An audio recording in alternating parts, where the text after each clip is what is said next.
اس بات کا متحمل نہیں ہو سکتا کہ انہیں سچ بولنے کی پاداش میں کسی غیر نامناسب رویے کا سامنا کرنا پڑے۔ بحیثیت مجموعی بلا شبہ آپ کے ذہن میں ایک خوف ہوتا ہے ایک ایسے ملک میں جہاں پہ جس شخص نے ایک جرم کیا ہو لیکن آپ ٹی وی چینلز پہ اس کا نام نہیں لے سکتے، آپ کو کہہ دیا جاتا ہے کہ آپ ان کا نام نہیں لیں گے۔ سابق وزیر اعظم عمران خان پہ بھی آپ کو معلوم ہے ابھی تک ایک پابندی لگی ہوئی ہے کہ ان کو بانی پی ٹی آئی کہا جاتا ہے، مطلب بڑی مضحکہ خیز سی صورتحال ہے کہ چینلز کے اندر جتنے بھی ان کے اینکرز ہیں، جتنے سیاستدان ہیں دوسری پارٹیوں کے، وہ کہتے ہیں کہ بانی پی ٹی آئی، یعنی یہ پابندی لگا کے کتنا پاکستان کا مذاق اڑوایا گیا ہے۔ تو اس لیے بحیثیت مجموعی اور یہ آپ خوفزدہ تو ہوتے ہیں، ذہن میں ایک سینسر آپ کے آ جاتا ہے کیونکہ میں اکیلا تو نہیں ہوں یہاں پہ، میری پھر ایکسٹینڈڈ فیملی ہے، بہن بھائی سب مختلف اپنے کام کاج میں مصروف ہیں،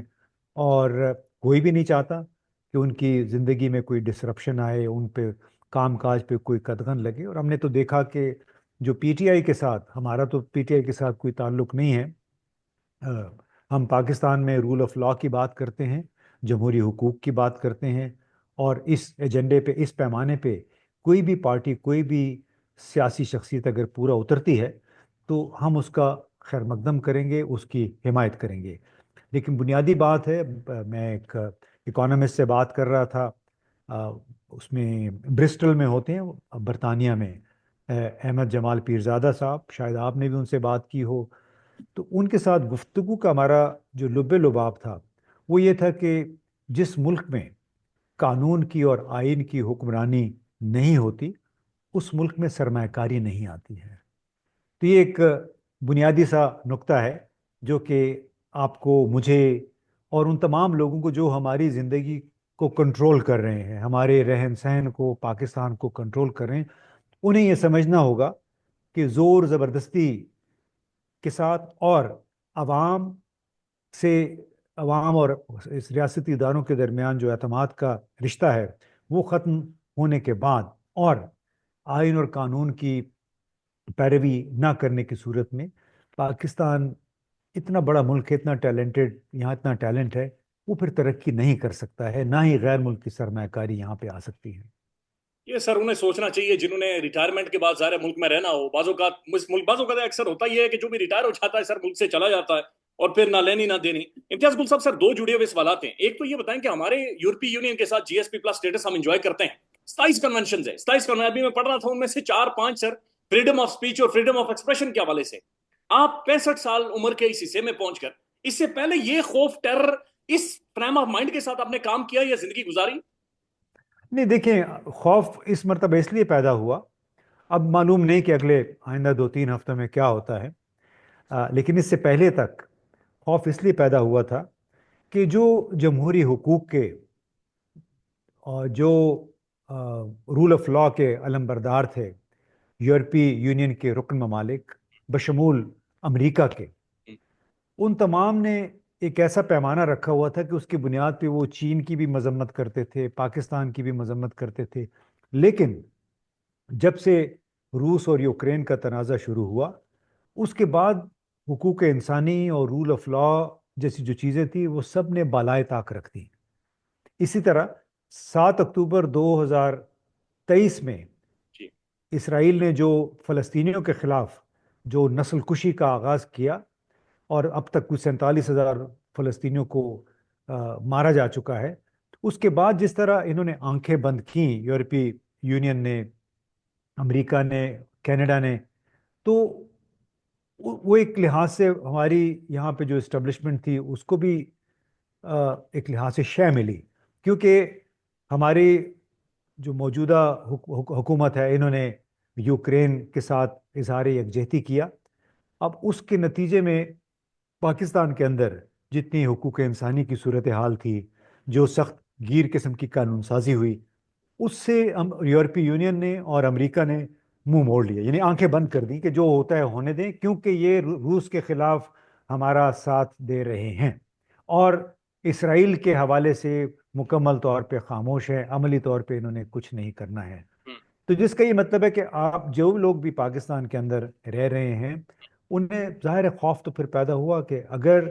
وہ لوگ جو کہ وقتاً فوقتاً پاکستان کے خلاف حقوق انسانی اور جمہوری حقوق کے حوالے سے شور مچاتے رہے ہیں بشمول امریکہ کے، اگر انہوں نے یہ مکمل خاموشی اختیار کر لی ہے اور ان کے سامنے صرف ان کا اپنا جیو پولیٹیکل مفاد ہے، اپنا سیاسی مفاد ہے، تو پھر اس میں ہماری حیثیت کیا ہے؟ لہٰذا ذہن میں یہ خدشہ تو آتا ہے کہ آپ ذرا احتیاط سے کام لیں، کہیں آپ کے پیچھے بھی کوئی ڈالا والا نہ آ جائے۔ That's sad, very sad reality. سر یہ بتائیں کہ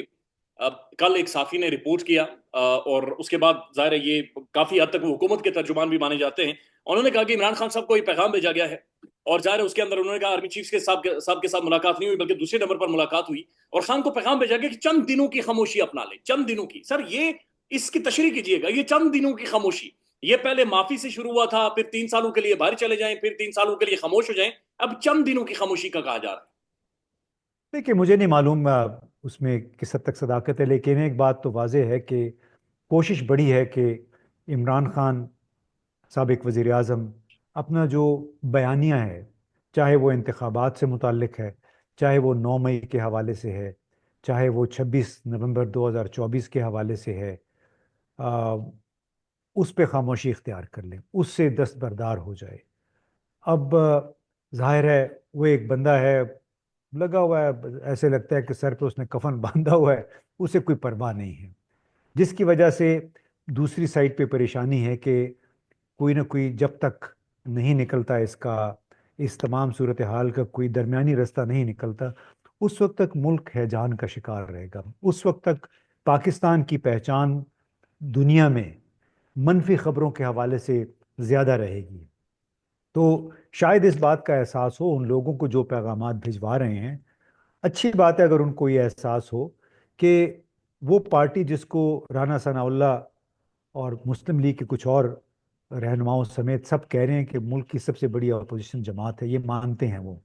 تو اس کے ساتھ کچھ آپ میں تھوڑا سا مکا کوئی درمیانی رستہ نکالے بغیر وہ جو عوام اور ریاستی اداروں کے درمیان ڈسکنیکٹ ہے، جو رشتہ ٹوٹ چکا ہوا ہے، وہ اس کو نہیں جوڑ پائیں گے، اور جب تک وہ رشتہ نہیں جڑتا ہے اس وقت تک نہ تو دہشت گردی کے خلاف جنگ جیتی جا سکتی ہے، نہ ہی پاکستان کو جو سیاسی اقتصادی مسائل جو ہیں، جو پولیٹیکل اکانومی کے مسائل ہیں، ان سے نکالا جا سکتا ہے۔ لہٰذا بہت اچھا ہوگا اگر یہ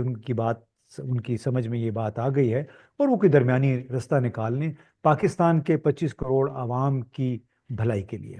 ون لاسٹ کوشچن سر، برائے مہربانی یہ بتائیں کہ عمران خان صاحب کے جو ٹویٹر اکاؤنٹ سے ٹویٹ ہو رہے ہیں یا جو صحافیوں سے گفتگو کرتے ہیں،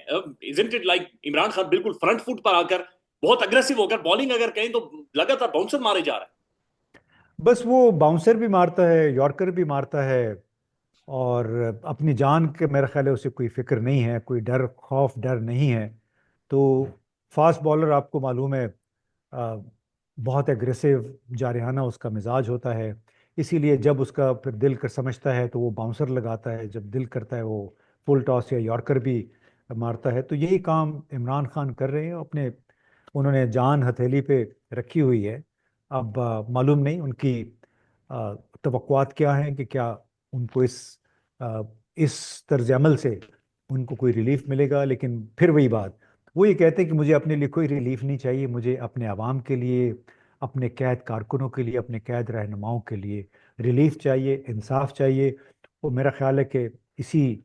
اسی بنیاد پہ ہم آپ اپنی یہ بات کرتے ہیں کہ اس ملک میں ہمیں انصاف چاہیے، حقوق چاہیے، تاکہ دنیا کے سامنے ہم سر اٹھا کے چل سکیں کہ ہاں جی ہمارا ملک بھی جمہوری اقدار کا حامل اور جمہوریت کو پریکٹس کرتا ہے۔ سر ون لاسٹ نقطہ آپ کی اجازت سے صرف آخری نقطے کے اوپر ایڈ کر دیجیے گا۔ عمران خان صاحب اور کل جنید اکبر صاحب نے بھی بات چیت کی کہ اب میرے لیے وزیر اعظم بننا کوئی بڑی چیز نہیں ہے، میں وزیر اعظم کے لیے اب نہیں لڑ رہا۔ سر وزیر اعظم نہیں تو پھر بڑا کیا؟ یعنی پھر اس سے بڑا پھر خان کی سوچ کیا ہے؟ اس سے بڑا پھر کیا؟ نہیں دیکھیں، عہدے جو ہیں وہ تو علامتی ہوتے ہیں نا۔ ہاں اب ضروری تو نہیں ہے کہ عمران خان وزیر اعظم بنے تو تبھی پاکستان کے حالات بہتر ہو سکتے ہیں۔ وہ جیل میں ہیں لیکن اس کے باوجود پارٹی ان کی نہیں ٹوٹی ہے، یعنی کوششیں بڑی ہوئیں، پارٹی کو تقسیم کیا گیا، کسی حد تک وہ تقسیم موجود بھی ہے، لیکن ایک بات میرا خیال ہے واضح ہے، ہم اس وقت جس دور سے گزر رہے ہیں، یہ دور نہ نواز شریف فیملی کا ہے، نہ زرداری کا ہے، نہ بھٹو کا ہے، یہ دور عمران خان کا ہے، کوئی مانے نہ مانے۔ جو نئی جنریشن ہے اس کے ساتھ ذہنی طور پہ جڑی ہوئی ہے، لہٰذا وہ نام آپ لوگوں کے ذہنوں سے نہیں نکال سکتے ہیں۔ تو جب تک وہ موجود رہے گا اس وقت تک پارٹی بھی انٹیکٹ رہے گی، پارٹی کا نام بھی زندہ رہے گا، اور جس طرح اگر وہ موجود ہوں گے تو ان کی سربراہی میں، ان کی نگرانی میں اگر حکومت ان کو دوبارہ مل بھی جاتی ہے تو وہ حکومت بھی چلتی رہے گی، because he is the leading light. اس کو کہتے ہیں نا ٹاور، لائٹ ٹاور ہے عمران خان، جیسے کہ بحری جہازوں کی نگرانی، ان کی رہنمائی کے لیے لائٹ ٹاور ہوتے ہیں سمندر میں، تو عمران خان وہ لائٹ ٹاور ہے جس کو دیکھ کے لوگ ان کی طرف آ رہے ہیں۔ فی الوقت عوام کی بڑی اکثریت کو ان کی توجہ جو ہے اس لائٹ ٹاور سے ہٹانا بڑا مشکل نظر آ رہا ہے۔ پاکستان میں اس وقت سب سے بڑا مسئلہ بولنے کا ہے۔ پاکستان میں بولنے نہیں دیا جاتا، زبانیں کھینچ لی جاتی ہیں، ڈر ہے، خوف ہے، ٹیرر ہے۔ پاکستان کا میڈیا مکمل طور پر کنٹرولڈ ہے، ویل مینجڈ ہے، ایک میسو سینسرشپ ہے۔ اسی طرح کا دباؤ پاکستان میں سیاست.pk بھی فیس کر رہا ہے، جسے پاکستان بھر میں گزشتہ کئی مہینوں سے ماورائے آئین، ماورائے قوانین مکمل طور پر بند کر دیا گیا ہے، مکمل طور پر بین کر دیا گیا ہے۔ سیاست.pk کی نشریات کو لمیٹڈ کر کے پاکستان میں چھوڑ دیا گیا ہے۔ تمام تر قانونی مواز کے اوپر آواز اٹھائی گئی، دستک دی گئی، لیکن ہر طرف سے خاموشی ہے، سناٹا ہے، کہیں پر کوئی سنوائی نہیں ہے، کوئی سننے کو تیار نہیں ہے۔ لیکن اس کا حل کیا ہے؟ کیا خاموش ہو جائیں؟ کیا سوال نہ کریں؟ کیا معلومات آپ تک نہ پہنچائیں؟ کیا انفارمیشن آپ تک نہ پہنچائیں؟ معلومات بھی پہنچے گی، انفارمیشن بھی پہنچے گی، سوالات بھی اٹھیں گے، لیکن اب آپ نے رول پلے کرنا ہے، آپ نے اپنا کردار ادا کرنا ہے، اور چھوٹا سا ایک پروسیجر ہے، پروسیس ہے، اس کے بعد آپ اپنا کردار ادا کریں اور ہماری مدد کریں۔ پہلے آپ نے یہ کرنا ہے کہ ہمارے یوٹیوب چینل کو سبسکرائب کرنا ہے، اس کے بعد جوائن کے بٹن کے اوپر جانا ہے، کلک کر کے ہمارا ممبر بننا ہے، یا پھر دوسرا آپشن یہ ہے کہ آپ نے ویڈیو کی ڈسکرپشن میں جانا ہے، وہاں پر پیٹریون کا لنک موجود ہوگا، اس لنک کے اوپر کلک کریں اور ہمیں سپورٹ کریں، ہمارا حصہ بنیں، ہماری طاقت بنیں۔ خیال رکھیے گا، اللہ حافظ۔